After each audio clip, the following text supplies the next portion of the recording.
e que vão com certeza trazer aqui um input importante para a nossa reflexão e para as nossas partilhas. Seguindo a ordem alfabética, vou começar primeiro por apresentar Cláudia Nunes dos Santos, que é licenciada em Bioquímica Vegetal pela Universidade de Lisboa, onde também concluiu o doutoramento. É atualmente investigadora principal e vice-diretora para a investigação no NIMSB. Foi investigadora na Nova e líder do Molecular Nutrition and Health Lab, integrando posteriormente a Nova Medical School. Em 2018 recebeu uma ERC Starting Grant e mais recentemente uma ERC Proof of Concept para o desenvolvimento da molécula NeuroShield e é autora de mais de 100 publicações científicas internacionais. Não sei se houve aqui algum dado que tenha de ser corrigido. Eu não sou, a Não é licenciatura não é bioquímica? bioquímica. Não é bioquímica vegetal, é só bioquímica. Ah, pois, eu bem me parecia Não, que mas havia aqui pronto, o alguma coisa doutoramento era estranha em nesta bioquímica vegetal. informação que me chegou. Faz Mas é mal, não faz mal. bioquímica. Muito bem, Sim, muito bem. Muito obrigada pela disponibilidade e pela nada, foi presença um hoje aqui prazer. na nossa, na nossa sessão. Uh, Apresento também Gabriela, agora corrija-me se eu disser isto errado, Freudenreich. Muito bem, é isso mesmo. Muito bem. Gabi Young Parky, fisioterapeuta, formada pela Académie für Physiothérapie em Viena. Uhum. Tem especialização no conceito neuroevolutivo de Bobat, terapia sacrocraniana, pilates clínico e psicogeriatria. Recentemente aprofundou a sua formação nas áreas da prescrição social e da reabilitação e exercício para Parkinson, e tem um diagnóstico relativamente recente, ou bastante recente, de Parkinson. Mantém uma vida ativa, concilia a prática clínica com o gosto pelas atividades como trekking, ciclismo, dança e viagens. É mãe de 2 filhos adolescentes e o tempo com a família e com os amigos é importante para si. É isto, Gabi. Exatamente. Muito Muito obrigada pela obrigada. participação e pela disponibilidade. Por último, mas não menos importante, apresentamos então Nuno Mendonça, investigador e nutricionista, epidemiologista e professor auxiliar convidado na Faculdade de Ciências Médicas da Universidade Nova de Lisboa. A sua investigação tem-se centrado em grandes bases populacionais para estudar o impacto da nutrição, especialmente da proteína, malnutrição, função física e fragilidade em pessoas mais velhas. O Nuno é coautor de variadíssimas publicações em revistas internacionais e é líder do grupo de interesse em nutrição da Sociedade Europeia de Medicina Geriátrica. A informação está correta, Nuno? Ah, tá perfeito. Ok. Obrigado. Muito obrigada. Então, eu gostava de começar por vos pedir para rapidamente, porque isto é apenas para quebrar o gelo aqui da nossa conversa, cada um trouxesse ou partilhasse connosco o que é que vos motivou a seguirem as áreas de investigação e as vossas áreas de atividade profissional que estão neste momento a seguir. Qual foi o interesse inicial? Claro que depois a vida, enfim, dá as suas voltas e acabamos por seguir rumos que não pensamos inicialmente, mas o que é que vos motivou a fazer investigação na área da bioquímica, da nutrição e, no caso da Gabi, todo este interesse pela formação física e pela reabilitação e pela fisioterapia e, portanto, inicialmente pela fisioterapia mesmo. Gabi, podemos começar por si? Sim, podemos. Bom, eu sempre tive um fascínio pelo sistema locomotor, e pela saúde. Fiquei na dúvida se eu estudava medicina ou ia para fisioterapia, e graças a Deus escolhi a fisioterapia. Eu gosto muito da minha profissão, gosto desse trabalho um a um com pacientes, com a relação que a gente constrói. É, e sim, com relação A nutrição é um assunto que me interessa há bastante tempo. Eu lembro de Vamos uma vez. focar para já só Só na, na na, nutrição. na área que Ok. vos motivou inicialmente a seguir em termos profissionais ou de Ok. investigação. Bom, Muito bem. sim, mas com a fisioterapia, então, em relação a isso. Foi aí um dilema entre medicina e fisioterapia e depois acabou por pender para a fisioterapia. Sim, aí já trabalhei em neuropediatria, isso na época em que eu morava em Viena ainda. Depois morei vários anos no Rio de Janeiro, daí o sotaque também, que não nega a minha origem. E aí trabalhei com medicinas complementares, entrei um pouco na medicina chinesa, trabalhei com acupuntura, auriculoterapia e fui um pouco nessa direção. E depois que vim a Portugal, retornei à área da neurologia, mas mais com adultos. E aí veio o diagnóstico e baralhou tudo, enfim. No fim, agora Vamos. eu sou fisioterapeuta e paciente ao mesmo tempo. Muito bem. É um duplo papel importante para a empatia, não é? Sim, Nomeadamente. com certeza. Muito bem, muito obrigada, Gabi. Passamos agora para Cláudia Nunes Santos. O que é que a Então, motivou a entrar pelo campo da bioquímica? bioquímica, bem, na verdade, eu era aquela criança que estava sempre a tentar apanhar uma plantinha ou qualquer coisa e para analisar e para perceber, e andava ali sempre muito curiosa como é que as coisas funcionam. Mas sempre foi muito mais o meu interesse as plantas, tanto que realmente o meu doutoramento é em bioquímica de plantas. Mas depois do meu doutoramento achei que poderia trazer aquele conhecimento que eu tinha das plantas e aquilo que aprendi para Parkinson, em particular para doenças neuro. Mas sim, eu acho que era uma criança curiosa e é a curiosidade que me levou a querer, como eu dizia à minha mãe, ser cientista, que era a imagem. Muito bem, Cláudia, muito obrigada. Nuno, e no seu caso? Bem, da nutrição, eu acho que estão à espera de uma história, de uma história de que eu sempre tive sentia chamamento, mas não, foi um bocado, eh, Por aconteceu. exclusão de partes. Foi uma exclusão de parte, um bocado, sim. Era sempre, quando a pessoa é miúdo, não sabe muitas profissões aliadas, não é? De fisioterapia, de cardiopneumologia, de nutrição, portanto, pensa só em medicina. Na nossa cabeça há a medicina e há a enfermagem. E, portanto, era isso. Eu estava entre medicina e nutrição. Depois não entrei em medicina, na verdade.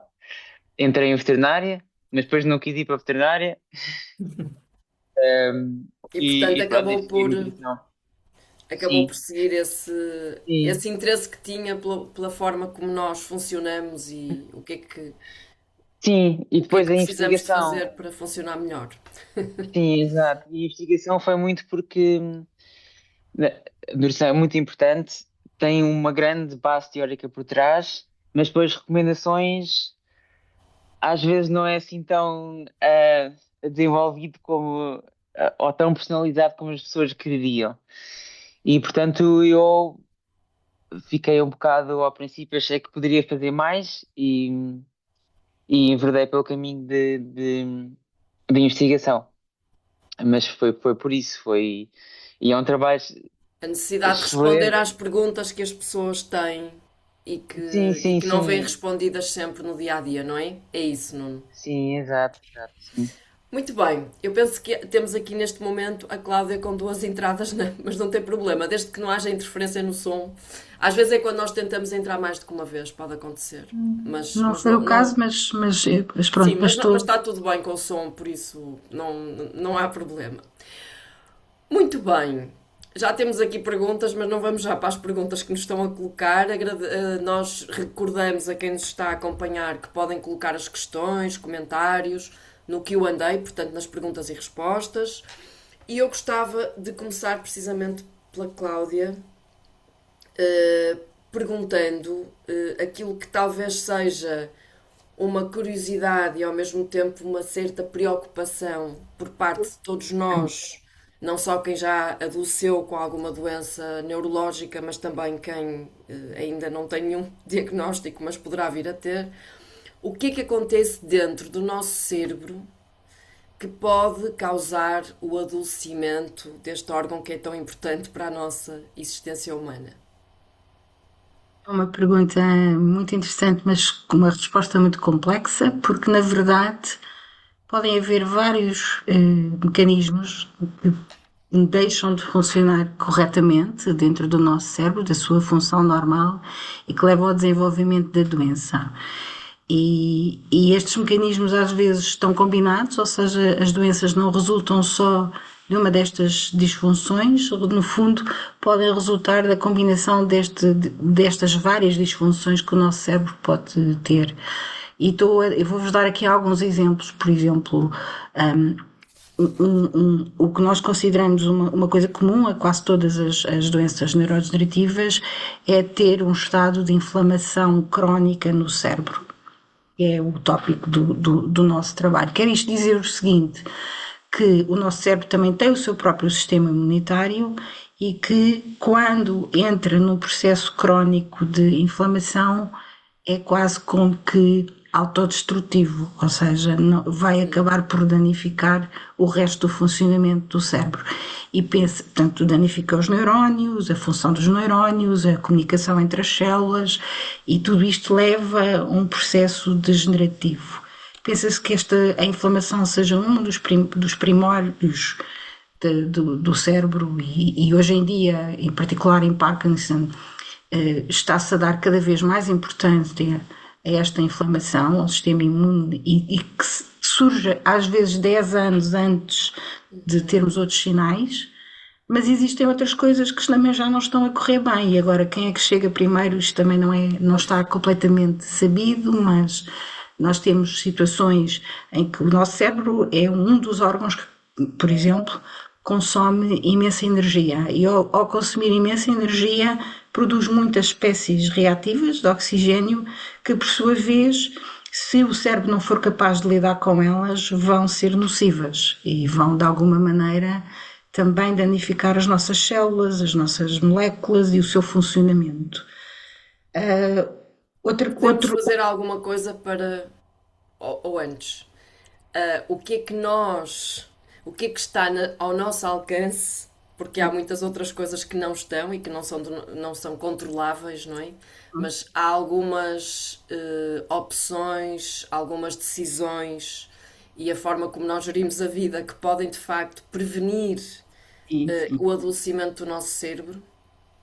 Acredito que sim, e está descrito por vários estudos que sim, que podem prevenir ou mesmo até já quando o diagnóstico está feito, fazer com que a progressão seja mais lenta, que isto para a qualidade de vida das pessoas é mesmo muito importante. Existem várias, uma delas é a alimentação e é claramente isso que estamos aqui hoje a falar. Eu ia só dizer mais uma coisa ainda, eu não disse todas as possíveis disfunções, mas uma das coisas importantes e é muito relevante em Parkinson é a relação do intestino com o cérebro, o chamado eixo intestino-cérebro. De tal maneira importante, e aí a alimentação tem um papel muito relevante, que existem casos em que se pensa que a doença começou no intestino e propaga-se para o cérebro, e existem outros pacientes que é o contrário.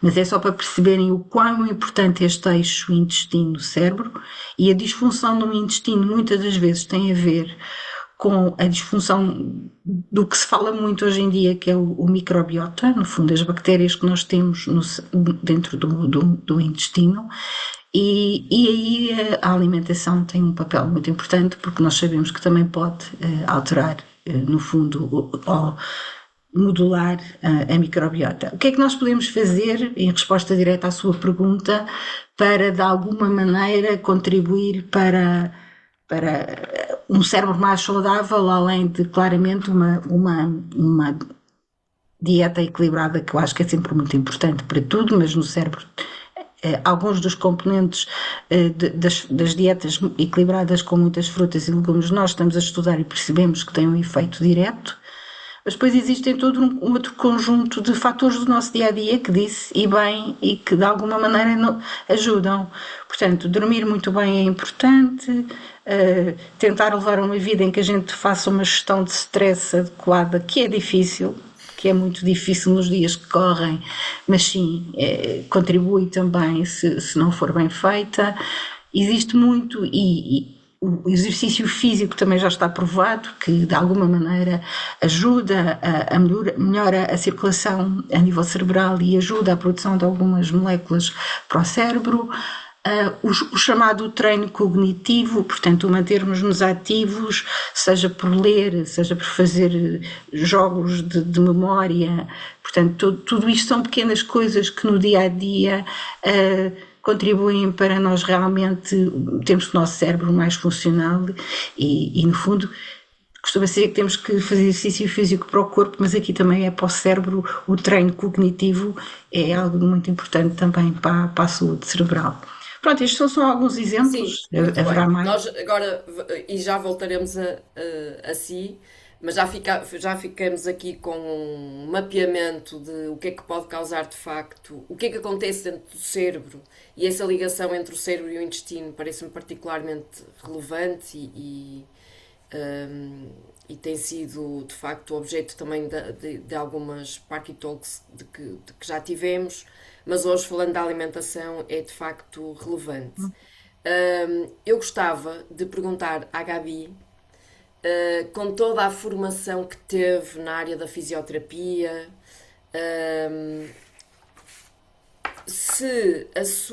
portanto, se essa sua formação em fisioterapia e, portanto, tudo que estudou nessa área e o seu interesse, nomeadamente por outras áreas adjacentes muito específicas, se é isso que tem contribuído para o seu interesse pela alimentação saudável e de que forma é que essa alimentação tem sido usada por si na gestão desta doença, que é de facto uma doença complexa, não é?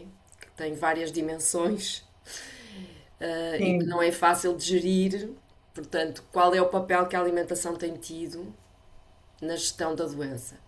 Então, como fisioterapeuta, obviamente eu tenho uma relação muito próxima com a questão do exercício, do movimentar-se e com relação à história da minha doença, eu percebi bastante cedo que algo vinha errado, né? Os primeiros sintomas que acabaram me levando ao diagnóstico e depois também a minha reação no sentido de que, bom, então, o que que eu posso fazer para cada um desses sintomas, né? Como é que eu posso trabalhar o meu equilíbrio, todas as questões que foram surgindo, que eu fui observando, mas eu também percebi que não seria, obviamente, só isso. A nutrição já era um assunto que me interessava, e mais ainda, eu falei, eu tenho que manter essa máquina funcional, não é? Eu sempre explico para as pessoas, assim, os meus amigos ou parentes, eu falo, olha, o problema é daqui para cima, é no centro de comando, para simplificar. Daqui para baixo, em tese, está tudo bem, a musculatura está saudável, os ossos são saudáveis, e eu tenho que manter isso funcional. E certamente a nutrição tem um papel importantíssimo para manter essa máquina funcional, não é? Quais foram os primeiros sintomas que teve, se pode partilhar?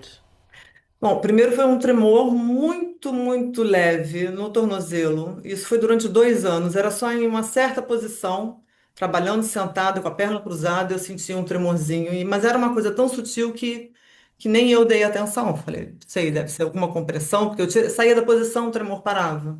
Uhum. E depois de 2 anos, aquilo começou a piorar. Foi um ano que eu tive, assim, algumas questões pessoais, enfim, uns problemas. E aquilo começou a piorar, ou seja, começaram a aparecer os tremores já em outras situações, já com maior intensidade. Eu comecei a sentir alguma diferença no equilíbrio, mas tudo eu associava ao meu estresse emocional. Falei, não, isso é porque eu estou estressada. Isso é psicossomático, não é nada. E esse processo levou de 6 a 8 meses até eu finalmente realmente ir no médico. E ele, quando fez o Gabi, diagnóstico, ele falou: Olha, a Gabriela só está aqui porque é fisioterapeuta, porque talvez outras pessoas ainda demorariam um pouco mais para perceber, mais porque no início é realmente muito sutil. E a gente não quer, ou não consegue, ou não associa uma coisa à outra, uma coisa à e é outra. tão leve, né? E só quando aquilo vai aumentando que realmente fica mais marcante. No seu caso, a alimentação tem tido sempre um papel importante, mas por aquilo que eu sei, a Gabi já tinha um nutricionista, ou uma nutricionista, não sei, a acompanhá-la, na sua vida, antes da doença. Portanto, sempre foi uma preocupação e sempre foi importante ter esse acompanhamento. Nós voltaremos a falar sobre isso, mas eu gostava que me dissesse nas consultas de neurologia, quando há um diagnóstico de Parkinson, enfim, pode falar do seu caso, será diferente de outros casos, não é? Há uma recomendação para a procura de um nutricionista, ou seja, a nutrição é incluída numa equipa interdisciplinar de quem cuida da doença de Parkinson ou não? Olha, no primeiro momento, não. Eu, sinceramente, não lembro em detalhes dessa consulta, porque, obviamente, foi carregada de muita emoção, não é? Claro. Mas Eu a lembro que seguir, nas falamos. outras. Sim, nas outras abordamos o assunto, mas um pouco que é um passando, porque eu já me sentia acolhida e acompanhada pela minha nutricionista. Então, não tratamos tanto desses assuntos. Foram mais algumas questões pontuais em que ele foi me dando dicas. Por exemplo, eu tenho muita dificuldade de adormecer e manter o sono. Então, ele me orientou a não comer tão tarde, que a gente sabe, mas também não comer açúcar no final do dia, porque o açúcar seria um excitante do cérebro, e aí para relaxar é mais difícil. E como eu sou uma formiguinha, e a gente falou sobre isso, ele me orientou a deixar os doces mais para o meio do dia e não para o final do dia. É, Depois também me orientou porque eu faço jejum intermitente já há alguns anos, não tem a ver com Parkinson, isso foi antes, e me sinto bem com isso. E ele só me pediu atenção porque ele disse que uma glicemia baixa poderia eventualmente piorar os sintomas. Então, mas isso foram assim assuntos pontuais que ele foi. Mas continua a fazer o jejum intermitente mesmo Sim, tomando a faço. medicação de Parkinson? Faço. Eu faço a primeira refeição entre 11 horas e meio-dia.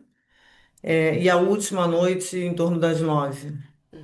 Então tem E- que, tem que ajustar o horário da medicação tendo em Exato. conta. Aliás, isso foi assim a grande mudança, né, em termos de alimentação, não é nem dos nutrientes, mas de hábitos alimentares, foi a introdução do Cinemet, porque ele tem aquelas regras, né, que 2 horas antes ou meia hora depois não se deve ingerir, especialmente as proteínas. Então eu tive que ajustar os meus horários de refeição e às vezes eu fazia, enfim, desenhos e gráficos, como é que eu conseguia encaixar isso até chegar o meu horário atual das tomas e também das refeições. O que durante a semana é mais ou menos fácil, porque enfim, sou eu com o meu trabalho, eu consigo me organizar para isso. Mas nos momentos de lazer isso às vezes já fica um pouco complicado, porque as refeições são com amigos, é com a família, e nem sempre os horários coincidem. Então, eu senti um grande alívio quando eu comecei a falar realmente para as pessoas que têm o Parkinson. E as pessoas começaram a entender, então, ok, então toma medicação e a medicação está ligada a horários e tal. E eu tenho hoje a abertura de falar, assim, recentemente eu saí com umas amigas e marcamos um horário, eu falei, olha, ok, com horário, mas eu só vou começar a comer uma hora depois, porque eu tenho a toma da minha medicação. E aí elas super fofas, enfim, começaram a comer, mas reservavam um pouquinho das entradas e depois eu fui comendo as entradinhas. Isso é tão Então, importante, Gabi, porque eu ouço, às vezes, não vou dizer frequentemente, mas ouço às vezes pessoas com Parkinson que têm muita dificuldade em partilhar essas questões específicas da gestão da doença com amigos e acabam por não ir aos almoços e aos jantares e não socializar tanto como seria desejável, precisamente para não terem de se confrontar com essas questões, não é? E portanto é importante, não é? Para si é eu acho importante super dizer. importante. É claro que assim, os grupos sociais com quem partilhamos e o momento em que Claro, partilhamos é uma questão que tem que amadurecer. sim. Mas eu acho que uma vez partilhado, eu acho que tem que ser dito tudo isso, o que isso significa, né? Ter Parkinson não é só um tremor ou só uma rigidez. É uma medicação que implica em regras, que implica em ajustes. E para eu não deixar de ter essa convivência, os outros precisam saber também como é que eu funciono, né, hoje em dia. Então, Antes sim, de é super passarmos ao importante. Nuno, queria só que voltasse atrás uns segundos e repetisse aquilo que disse relativamente ao Cinemate, porque há algumas dúvidas de Young Parkis e Parkis Not So Young relativamente Sim, à ingestão do Cinemate e proteínas. Vamos Importa-se de repetir Sim, essa claro. recomendação. Então, a explicação, a orientação que eu recebi foi que os receptores do Cenemet são, não sei se os mesmos ou muito parecidos com os das proteínas, elas concorrem na absorção. Então, para não ter essa concorrência na absorção e ter um melhor aproveitamento da medicação, é importante que 2 horas antes da toma da medicação ou meia hora após a toma da medicação, nesse intervalo todo, não sejam ingeridas proteínas. Proteínas. Muito bem. Isso. É isso. Muito bem. Nuno, hum, perguntei aqui à Gabi se havia espaço na consulta de neurologia para a inclusão de um nutricionista como parte de uma equipa que poderia ser acionada no momento do diagnóstico e que ao longo da vida vai fazendo o seu caminho, não é? Umas vezes é mais importante umas valências do que outras. Uhum. Da sua experiência, como é que a nutrição é integrada nestas equipas de cuidados que são prestados a pessoas com Parkinson? A nutrição tem espaço ou não? A nutrição tem espaço, mas acho que como a Gabi referiu e muito bem, num primeiro momento não é de todo ahm, uma valência que já seja abordada. Ahm, e em grande parte dos casos não é preciso, ou seja, a nutrição, obviamente Deve ser muitos, boa para toda a gente e não apenas para quem sim, tem doenças sim, exatamente, há diagnosticadas. recomendações Claro. gerais, há recomendações gerais. Mas para Parkinson em específico é adjuvante. Portanto, se houver problemas de deglutição, se houver obstipação, esta questão de refeições porque os aminoácidos maiores, não todos, mas os aminoácidos da proteína, é isso mesmo concorrem na absorção intestinal. E isso são assim as maiores coisas para ter em consideração a nutrição. Portanto, eu acho que é isso. Eu acho que ao princípio basta que o assistente esteja ciente destas coisas e que se for uma questão para reencaminhar para o nutricionista. E é o que deveria acontecer, mas eu acho que não acontece. Mas vocês saberão melhor. Ok, só antes de passarmos à Cláudia, que nos vai dar aqui informação muito importante relativamente aos polifenóis, e eu tenho aqui algumas questões muito que eu própria tenho curiosidade em saber e, portanto, estou muito motivada para esta conversa.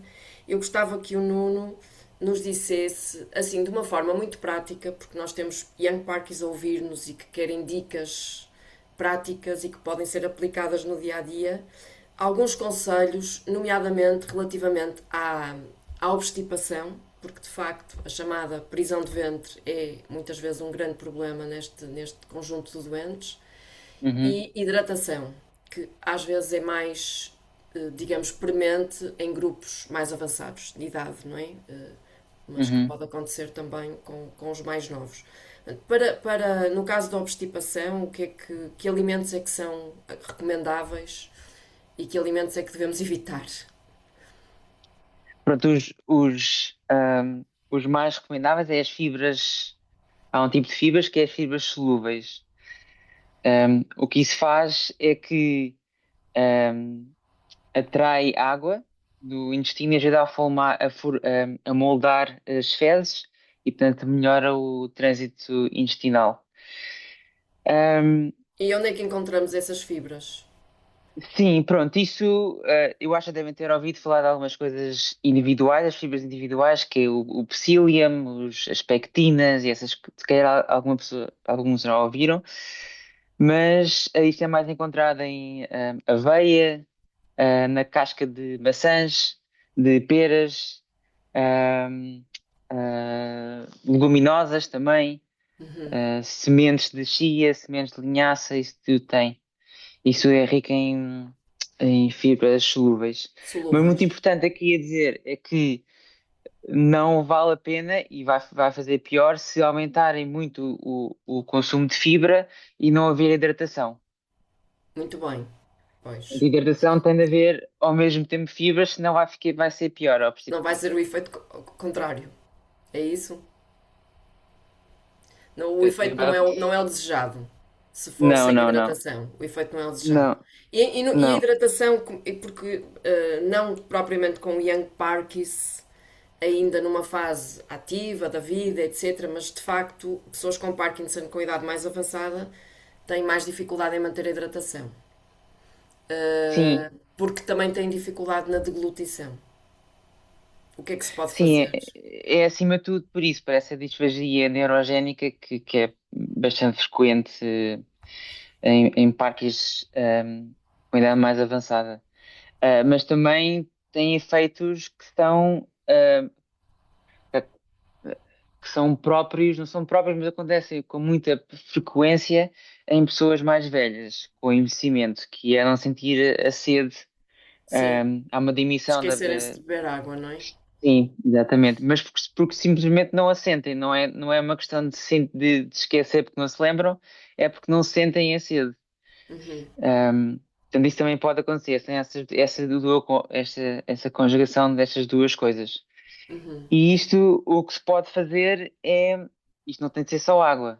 A hidratação pode vir de sopas, pode vir de gelatinas, pode vir de chá, que também tem pode ser uma boa fonte de polifenóis, como a Cláudia falará quando Sim, falará sim, disto. sim, vai falar já. Sim, mesmo o leite, obviamente é uma boa fonte de proteínas, portanto tem de ser fora da medicação. E depois, além disso, há espessantes.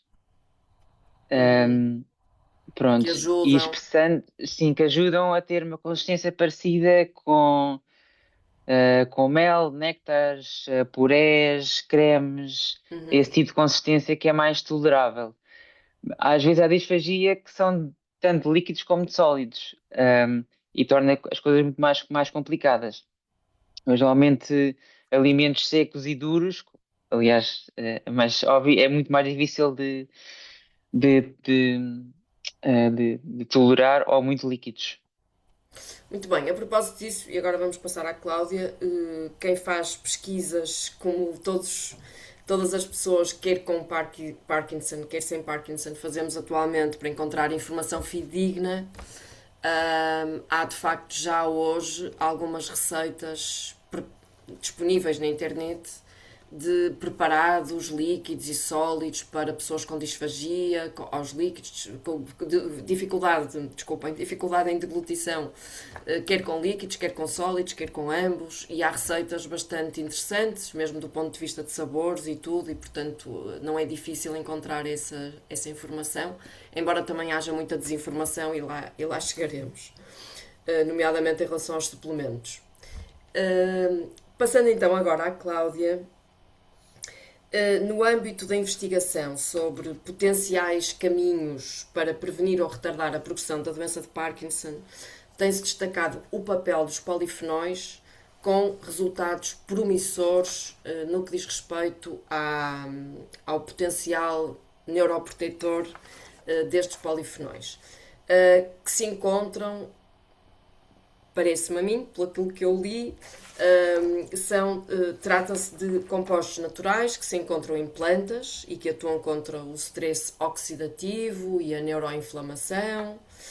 Então, eu gostava que a Cláudia nos dissesse, numa linguagem acessível para todos, de que é que falamos quando falamos de polifenóis e como é que, de facto, onde é que eles se encontram, que alimentos é que são recomendáveis e qual é a sua importância para prevenir ou retardar a progressão da doença de Parkinson. Muito bem. Ah, Polifenóis, no fundo, são, como disse bem, estão presentes nas plantas e este foi o contributo que eu trouxe do meu doutoramento da bioquímica vegetal, foi trazer as plantas para a saúde humana. E basicamente estes compostos são para as plantas, só para se perceber o que nós chamamos de metabolismo secundário, ou seja, eles existem nas plantas muitas das vezes só porque nas frutas para dar cor ou para afastar um inseto, portanto tem uma função diferente nas plantas. Quando eu comecei a estudar isto e os primeiros trabalhos que eu li foram de epidemiologia, havia bastantes trabalhos que indicavam que, no fundo, a aderência, desculpem, a adesão à dieta mediterrânica, que se caracteriza por uma dieta muito equilibrada, com muitas plantas, e no fundo estamos a falar frutas, legumes, frutos secos, o azeite, que se caracteriza exatamente por terem uma menor incidência destas doenças. E isto foi o ponto de partida para nós nos focarmos. Então, vamos lá estudar onde é que estão estes compostos, como é que quando a gente os ingere, o que é que acontece, porque esta foi a primeira grande questão, porque vocês todos devem se lembrar, aqui há uns anos atrás falava-se muito dos antioxidantes e da sua importância, e isso é algo que já foi desmistificado, porque quando nós comemos uma peça de fruta rica em polifenóis, ela passa pelo nosso intestino, passa nas ditas bactérias do intestino e quimicamente estes compostos são alterados. Portanto, aquilo que chega à nossa circulação, ao sangue, e que depois chega ao cérebro, são já umas moléculas diferentes, muito pequeninas, e que por serem pequeninas conseguem chegar ao cérebro. O que é que nós fizemos no grupo? Na primeira fase, fomos primeiro perceber o que é que estava a chegar ao sangue destes compostos, dos ditos polifenóis. Chegámos à conclusão que estas moléculas que circulam em concentrações muito interessantes, não são antioxidantes, a sua função principal não é serem antioxidantes, e daí este termo de marketing de alguma maneira já desapareceu, já não se fala tanto. Chegámos à conclusão, em estudos que também fizemos, que chegam ao cérebro e quando atingem o cérebro podem ter várias funções, sendo que uma das mais proeminentes, que é aquela que nós temos estado a dedicar os nossos estudos, é reduzir a dita neuroinflamação. Pronto, basicamente, estamos a falar, nós no nosso trabalho temos trabalhado muito com pequenos frutos, amoras, framboesas, mirtilos, mas eu costumo dizer às pessoas que trabalhamos com pequenos frutos porque são muito ricos, mas qualquer fruta tem estes compostos, portanto não se trata de uma restrição para isto. Portanto, na verdade, até é conveniente em termos químicos as pessoas ingerirem diversidade de frutas, diversidade de legumes, e eu vou-vos dar um exemplo muito simples. A laranja, o composto mais presente na laranja é muito diferente daquele que está presente numa maçã ou numa amora. Okay? Portanto, o ingerir a diversidade é importante. E pronto, e basicamente tem sido, o nosso investimento tem sido esse, estudar o que chega, depois de percebermos o que é que estava a circular nas pessoas e de percebermos que estes compostos chegam ao cérebro, então estudar como é que eles estão a atuar. E nesse sentido é a tal redução muito acentuada de neuroinflamação, que já provámos não só em modelos celulares, como também fizemos estudos em modelos animais de Parkinson, em que demos uma dieta enriquecida em polifenóis e tivemos resultados muito interessantes, que vimos que, por exemplo, estes animais também têm uma disfunção motora e os animais melhoraram o seu comportamento, portanto conseguiram fazer tarefas melhor que os animais que estavam só com a doença. Vimos a redução da inflamação a nível do cérebro, entre outros aspectos que temos estado a estudar. Portanto, há evidência sobre isso e há também alguma evidência relativamente à importância do consumo de algas marinhas? Essa pergunta é interessante porque também é uma coisa que tem suscitado algum interesse, mas há algumas evidências que as algas marinhas tenham na sua composição também, com polifenóis e compostos que tenham este impacto, mas os dados que temos, e isto é muito importante, que as pessoas percebam, ainda são só pré-clínicos. Quer isto dizer o seguinte: o que foi visto ainda só foi visto em modelos animais. E não, em laboratório, portanto. Exatamente. E, portanto, ainda não passou para a clínica. Ainda não passou para que nós possamos dizer que é uma evidência robusta para poder dizer às pessoas que devem de aumentar esse consumo.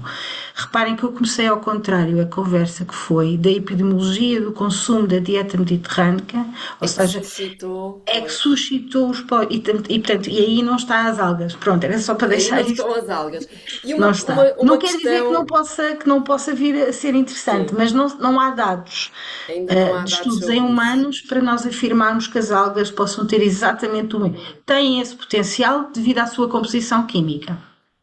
Agora aqui uma pergunta um pouco de advogada do diabo.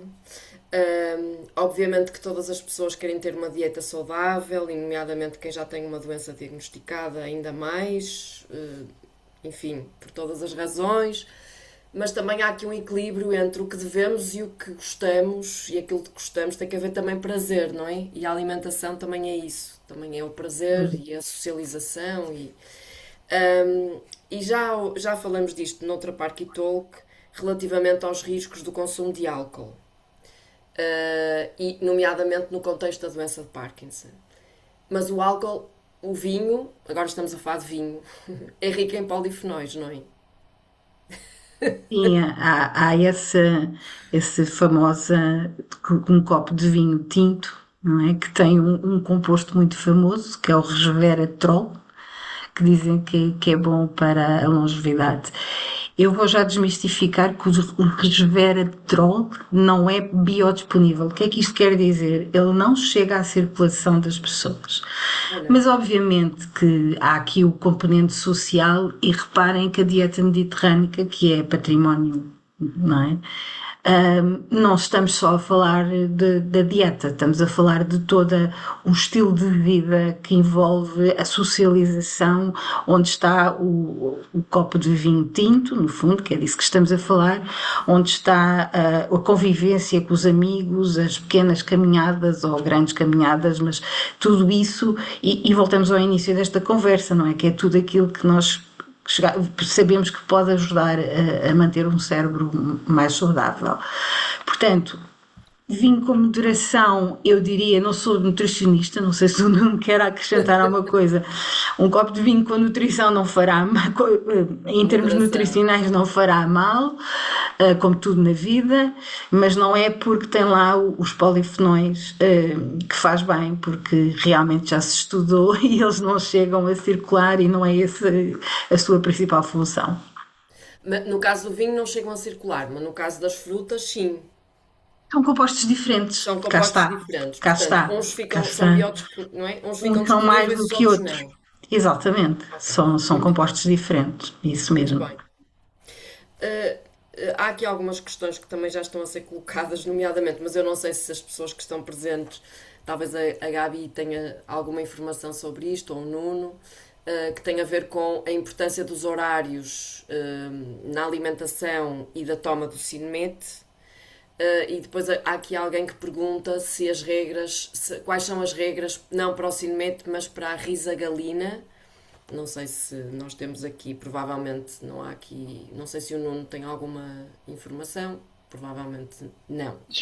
Especificamente, não. A questão da proteína e do Cinemet é pelo um, o levodopa.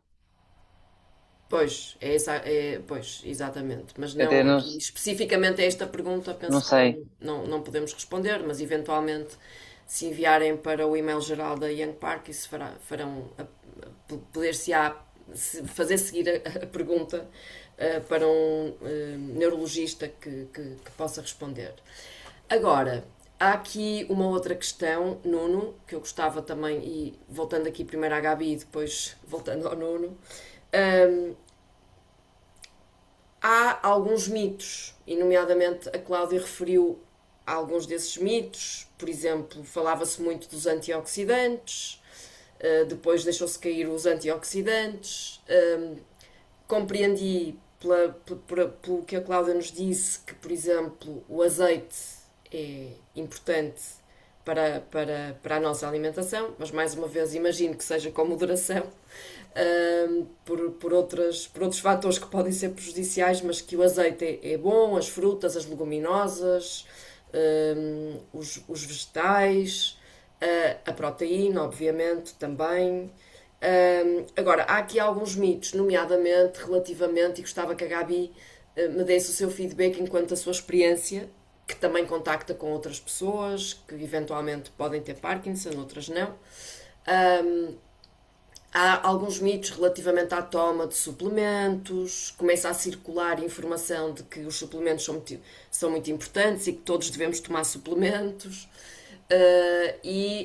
Alguns mitos também relativamente a determinados nutrientes que são aconselhados e outros que são proibidos.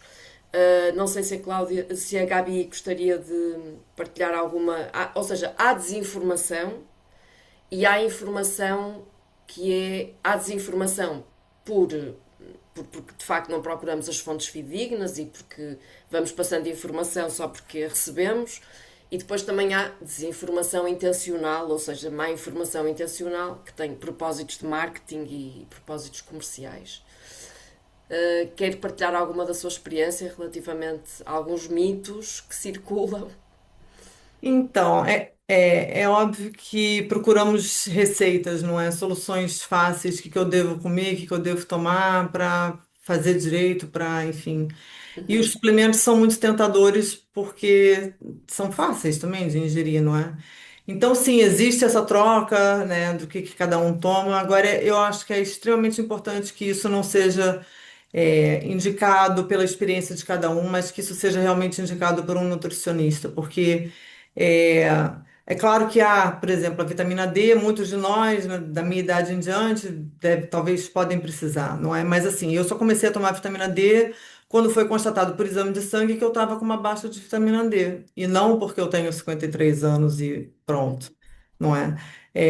Da mesma forma, por exemplo, bom, aí a gente está saindo um pouco, a gente está falando dos suplementos, mas em termos nutricionais, eu comia muitas oleaginosas e a nutricionista também falou: olha, diminui porque o seu selênio está alto. E isso ela também viu no exame de sangue.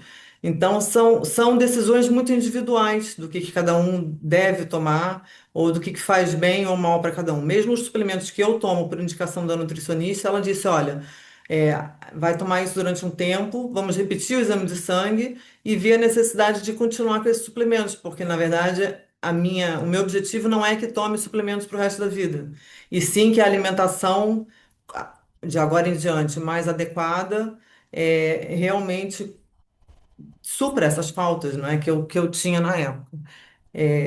Então, eu acho que a partilha é interessante pela curiosidade, mas a decisão mesmo de tomar suplementos, eu acho que deve passar por uma orientação com o nutricionista, porque é uma coisa muito individual. Muito bem, isso é uma ideia importante que a Gabi tem referido e que eu penso que deve ser aqui sublinhada, que não há receitas que sejam um chapéu que serva a todas as cabeças, não é? E que, portanto, de facto, cada pessoa tem que procurar junto do seu neurologista, junto do seu nutricionista, junto de profissionais que sabem da matéria, informação sobre o que é que devem suplementar ou não e se é necessário o suplemento. Também há aqui uma pergunta sobre os probióticos, Nuno. Alguém questiona se os probióticos são Uhum. recomendáveis e devem ser tomados, e também em relação aos suplementos, não sei qual é a percepção ou qual é a sua opinião relativamente a isto. Sim, eu acho que a Gabi fez uma introdução muito boa, porque é caso a caso. Não há uma recomendação de uma toma de suplementos para todos, ou que seja nas guidelines para todos. O que há é que se houver, por exemplo, a obstipação, prisão de ventre, os probióticos, pré-bióticos podem ser uma opção. Se a alteração alimentar não for o suficiente. Em relação aos suplementos, como a Gabi disse, que o que está nas guidelines é que se tem de se monitorizar anualmente, e acima de tudo é vitamina D, ácido fólico e ácido B12, talvez B6 também. Mas é isso, mas não há uma recomendação de suplementar toda a gente sem haver ou deficiência ou estar subóptimo. Não tem de haver deficiência dessa vitamina. o, o profissional pode decidir que só por estar subótimo que é preciso fazer uma suplementação. Hum, Peço desculpa, se me sim, sim. permitem, eu queria só refrisar o que a Gabi disse, porque acho que há aqui uma mensagem mesmo muito importante, que é, é fácil e tentador para qualquer um de nós, seja qual for a patologia, procurar soluções mais fáceis. E a internet hoje em dia é um veículo que nos dá imensa informação. E eu acho que o que a Gabi disse é extremamente importante, porque há imensas circular informação para dietas às vezes restritivas, muito específicas para determinados alimentos e nunca o devem de fazer sem consultar realmente o nutricionista. E vou só acrescentar mais uma coisa que acho que está a ser dita aqui, mas que é mesmo muito importante e que no nosso caso, do nosso trabalho, nós verificamos. Cada um de nós tem um metabolismo diferente e não produz e não origina os mesmos produtos durante a digestão. Tem a ver com a nossa composição. E nós temos casos mesmo de pessoas, e eu vou dar um exemplo que acho que todos nós já ouvimos falar. Nós temos medicamentos que está escrito lá que não deve ser tomado com sumo de laranja. Okay? Isto significa que há uma interação. E, portanto, uma interação que prejudica a atuação daquele medicamento. Portanto, não só o aconselhamento do nutricionista é mesmo muito importante que só sigam aquilo que vos está a ser dito e não terem a iniciativa própria de tomar um suplemento que pode interferir com aquilo que é a vossa medicamentação ou até dar efeitos adversos. Versos. E não é, não é derivado de outro motivo que não seja esse. E isto é mesmo muito importante. E só para terminar, o que a Gabriela contou, e eu acho que deve estar a ser aconselhada realmente por um excelente nutricionista, que é o que nós chamamos a nutrição de personalizada ou quase precisão, que é não basta tomar e continuar a tomar, é vai fazendo análises e vai percebendo que se está a ter alguma alteração que justifique o reajuste. Pronto, e era só isto que eu queria deixar, porque eu acho que são mesmo mensagens muito importantes para que toda a gente perceba este aspecto. Muito obrigada, agradecemos, realmente são, sem dúvida. Por exemplo, Nuno, há hoje em dia, particularmente, e a Cláudia referiu as dietas restritivas, dietas de completa eliminação de hidratos de carbono, total eliminação de hidratos de carbono, dietas, bem, o jejum intermitente, também mais uma vez, penso que o conselho tanto da Gabi como da Cláudia, que cada pessoa é uma pessoa e, portanto, temos que perceber como é que esse jejum intermitente vai atuar em determinadas, naquele caso em particular.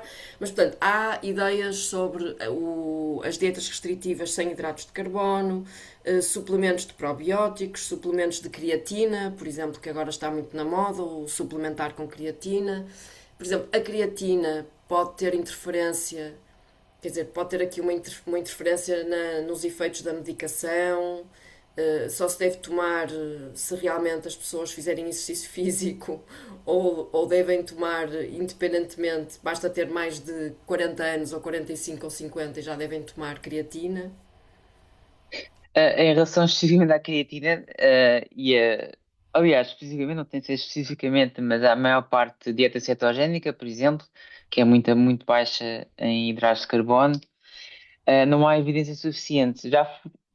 Isto agora é o meu lado investigador. Há alguns estudos há alguns estudos com suplementação com creatina e dieta cetogénica, há Temos que alguns com explicar o alguns que é cetogénica resultados. para as pessoas que nos estão a ouvir que não Pronto, sabem. sim, sim, sim. Ahm, é uma dieta que, na verdade, é utilizada para certos, não com primeira linha de tratamento, mas para epilepsia, às vezes, usa-se dieta cetogénica para diminuir as crises de epilepsia. Portanto, não é uma dieta que veio do nada. Mas é uma E dieta isto restritiva, é isso? é uma dieta restritiva em que o que quer, por isso é que se chama cetogénica, é obrigar o corpo a produzir corpos cetónicos. E isso consegue-se quando o corpo não tem grande energia que vem dos hidratos de carbono. Portanto, é uma dieta com muito Muito pouco poucos hidratos de poucos carbono. hidratos de carbono. Tem proteína e gordura. É acima de tudo o que tem. Proteína e gordura. Mas e nesse caso a creatina é aconselhável? É isso? Eu não aconselharia suplementação de creatina. Ahm, teria de ver o caso específico, mas eu não aconselharia suplementação de creatina sem, Sem sem um indícios. acompanhamento. Sim, a creatina só tem utilidade se for, por exemplo, se for um atleta de alta competição em que em que é preciso de muita creatina porque há uma depleção grande. Ou em certas patologias em que há uma depleção de creatina. E aí sim faz efeito. Sem ser esses casos, não costuma fazer, mas é assim que há. Tem que ser acompanhado caso a caso, não é? E haver um Sim, é isso. acompanhamento profissional, não ser da nossa Sim, sim, sim, cabeça e claro. porque os outros dizem que tomam e fazem, não é? Eu Não, queria não, claro. só, antes de fecharmos, já estamos quase a chegar ao fim, mas eu gostava de perguntar ao Nuno, no caso das pessoas, porque eu penso que o Nuno faz investigação também em geriatria, não é? Faço, faço. No caso das pessoas com idade mais avançada, muitas por vezes a dificuldade em deglutição provoca um emagrecimento bastante acentuado, não é? E mesmo pessoas mais novas também se preocupam com isso. Aliás, temos aqui uma pessoa que nos acompanha regularmente e que pergunta: o Parkinson emagrece?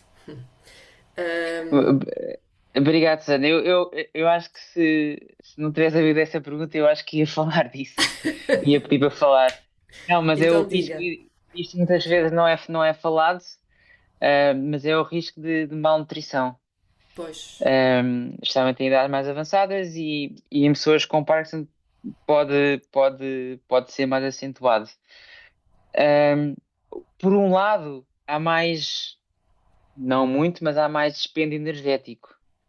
Se pois. com os tremores, Os tremores, pois. isso tudo há um mais dispêndio energético e, portanto, um, uh, o balanço entre a energia que entra no nosso corpo e a energia que sai Exato.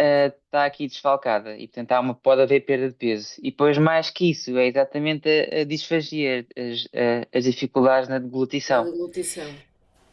Pronto, portanto, essas duas coisas aliadas fazem que malnutrição tenha de ser uma coisa vigiada frequentemente em pessoas com Parkinson. E seguir as tais dicas de como fazer face a essas dificuldades de deglutição, não é? Porque as pessoas não ficam condenadas, entre aspas, a não se alimentarem bem. Não, claro que Têm é que sim. saber como, não é? Sim, aqui a Gabi saberá melhor, mas é muito importante um terapeuta da fala, que consiga ajudar com exercícios próprios, a posição na alimentação, daqui a nutrição talvez mais, pequenas quantidades, um, mas frequente, fazer essa alteração da consistência da comida, isso pode ser importante. Um, e pronto, esses são os principais. O principal é monitorizar a perda de peso e não pensarem que é uma coisa boa. Normalmente não Pois, é.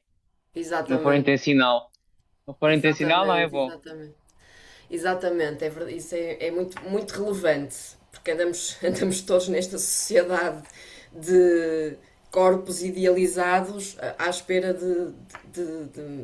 a pensar que o emagrecimento é sempre positivo, mas de facto pode não ser. E procurar essa ajuda. Nós estamos a chegar ao fim, penso que ainda há aqui algumas ideias que gostariam de deixar para quem nos ouve. Eu já estive aqui a verificar, não há assim propriamente outras questões para além daquelas que eu fui colocando. Claro que a fruta nos diabéticos tem de ser em consumo moderado, eu imagino que sim, não é? Ou seja, quem tem Parkinson também pode ter outras doenças, isso também é um aspecto muito, muito relevante. Portanto, uma pessoa com Parkinson e com diabetes provavelmente não pode consumir fruta, não é, Nuno? Com essa regularidade que estamos aqui a propor. Oh, isoladamente, não é? Às vezes A tem de combinação ser também fruta faz com diferença, não outra é? Pois. combinação, assim. O que Uhum. importa aqui é quando é que é tomada a medicação, se houver medicação e depois como é que aumenta se há picos de glicemia ou não.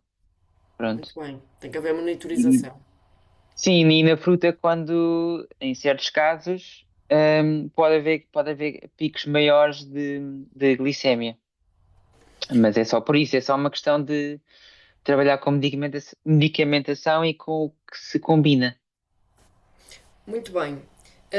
Haveria aqui outras questões a colocar, nomeadamente como é que os familiares e os amigos podem apoiar relativamente a estas dificuldades e, de facto, quando a alimentação tem que ser com outra consistência, também convém perguntar às pessoas eh, se o prato que têm à frente é apelativo, porque às vezes achamos que as pessoas não se vão importar de comer sempre a mesma coisa com a mesma consistência e de facto todos nós nos importamos com isso porque ficamos fartos de consumir o mesmo tipo de alimentos. Gabi, alguma ideia para fechar que queira partilhar com os nossos Young Parkies e com as pessoas que nos estão a acompanhar e que se têm mantido aqui fiéis ao longo desta hora? Sim, eu quero mais uma vez realmente motivar esse atendimento individualizado. Eu tive uma experiência muito positiva depois do diagnóstico de Parkinson. Eu tinha um problema seríssimo já de muitos anos com obstipação. E foi através, não necessariamente do que eu comia, mas em que combinação que eu comia, que eu Ah, consegui boa. resolver. No meu caso, ela disse que eu tinha intestino lento, preguiçoso, tarará, e eu fazia um pequeno almoço muito rico em 3 frutas e não sei quantas sementes e não sei quantos, enfim, achava super saudável o que eu fazia. E ela disse, olha, em termos nutritivos, sim, mas em termos de digestão, isso está te atrapalhando. Tem que simplificar as refeições. Isso é o meu caso. E realmente, reduzindo para só uma fruta, só um cereal ou semente. Eu consegui resolver. Assim, eu fiquei fascinada com isso, porque eu não mudei muito o que eu como, mas é a combinação. Então, eu volto a dizer uma coisa tão individual, mesmo para quem tem os problemas de deglutição, que não é o meu caso ainda. Talvez existam sim várias soluções super interessantes, ou esses dias estavam falando no grupo sobre a azia depois da DBS. Algumas pessoas referiam que depois de fazer a DBS, DBS, vamos clarificar para quem não sabe. é o Deep Brain Brain Stimulation, né? Uma Stimulation, ou cirurgia que seja, faz estimulação cerebral estimular. profunda. Sim. Exato. E esses dias estavam falando no grupo exatamente isso, a questão da azia que pode surgir depois da DBS. Talvez existam também sugestões por parte de um nutricionista que ajudem a resolver essa questão, ou pelo menos amenizar. Então, eu acho que existe aí um potencial forte em ganho de qualidade de vida. É claro que a gente não vai se curar, né, através da nutrição, não é isso tudo, infelizmente, mas sim ajustar algumas questões que surgem por causa da doença, por causa dos tratamentos da doença e tudo mais. Não sei se o Nuno quer dizer alguma coisa relativamente à azia. Ah, no caso específico, depois de Sim, não DBS, tem. Sim, pode não ser eh, nesse caso sim, específico. não, Não sei. sim, sim, Não sei o que é não que. sei se alguma das alterações que são normalmente recomendadas podem ter efeito, mas é sempre a ver com o timing das refeições, tem a ver com o enfartamento. Ahm, Há algumas pessoas, cafés picantes, ahm, alimentos de mais difícil digestão podem causar azia, mas Quando isto. falamos do timing das refeições, significa que, por exemplo, à noite, a refeição deve ser cedo, relativamente à hora, à Sim, hora a que nos deitamos, é isso? sim, sim, sim, sim, Não ser sim. tão próximo da hora de deitar. É isso, é. Uhum. Para poder, Uh, sim, poder haver digestão.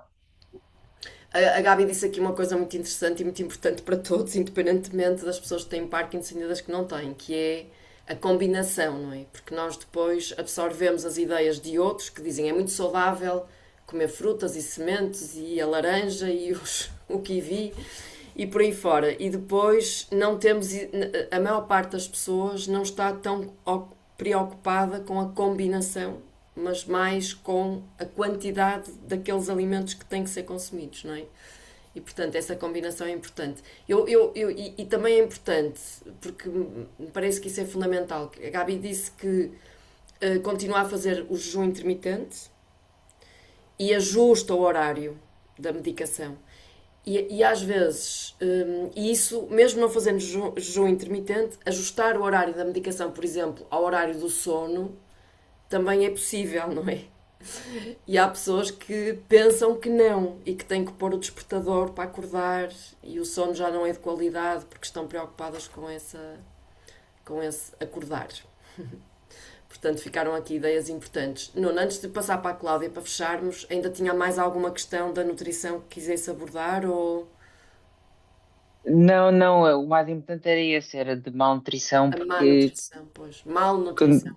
malnutrição, que frequentemente passa despercebida.